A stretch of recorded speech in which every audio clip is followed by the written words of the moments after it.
श्री धाम वृंदावन में एक संत रहते थे।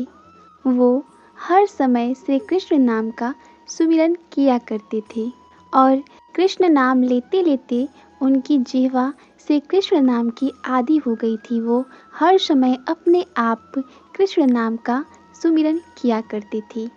लेकिन इस बात से उन संत जी को समस्या होने लगी, क्योंकि शौच के वक्त भी उनकी जिह्वा नहीं मानती थी, वो कृष्ण नाम कहती रहती थी, जिससे कि संत जी को बड़ी समस्या होती और वो उसे पकड़कर तब शौच किया करते थे। धीरे धीरे संत जी की आयु बढ़ती गई और वो बूढ़े हो गए। वृद्धावस्था होने के बाद भी वो अपना सारा कार्य स्वयं करते, क्योंकि संतों का भगवान के सिवा कोई नहीं होता।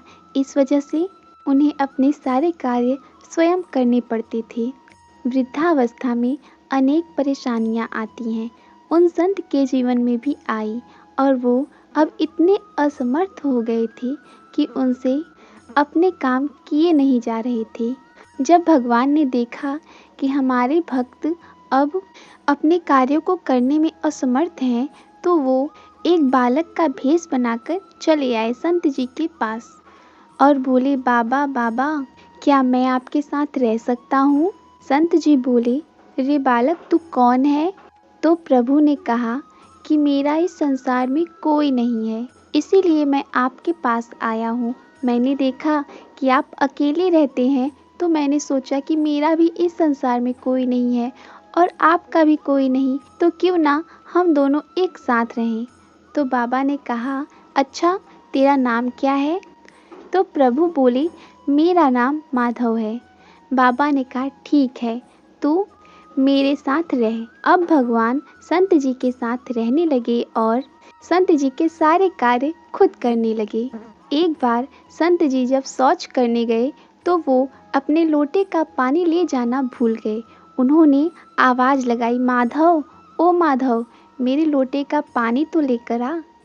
भगवान जब लेकर गए तो उन्होंने देखा कि संत जी ने अपनी जिह्वा को अपने हाथों से पकड़ रखा है। तो श्री कृष्ण जी ने पूछा कि बाबा, आपने अपनी जिह्वा को क्यों पकड़ रखा है? तो संत जी बोले, अरे, मेरी जिह्वा बड़ी उदंड हो गई है।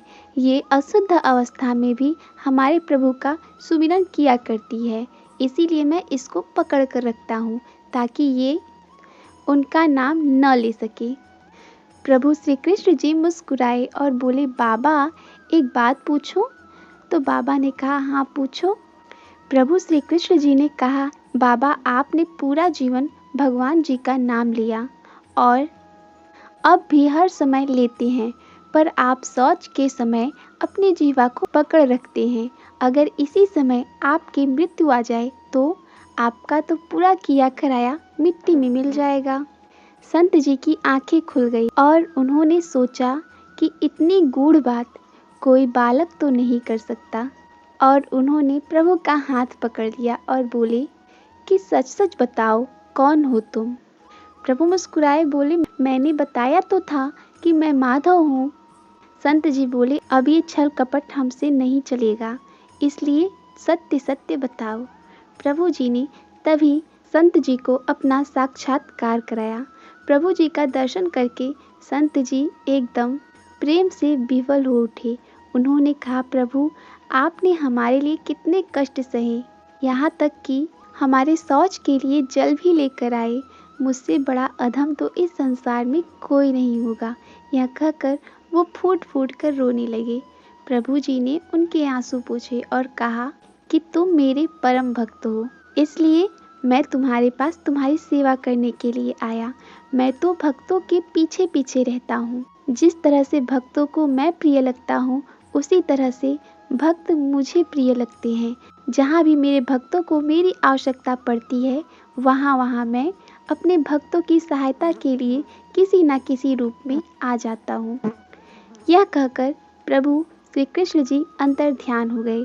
संत जी को भी अब बात समझ में आ गई थी और श्री कृष्ण जी का दर्शन पाकर वो कृतार्थ हो गए और कुछ महीनों बाद ही वो श्री कृष्ण जी में लीन हो गए।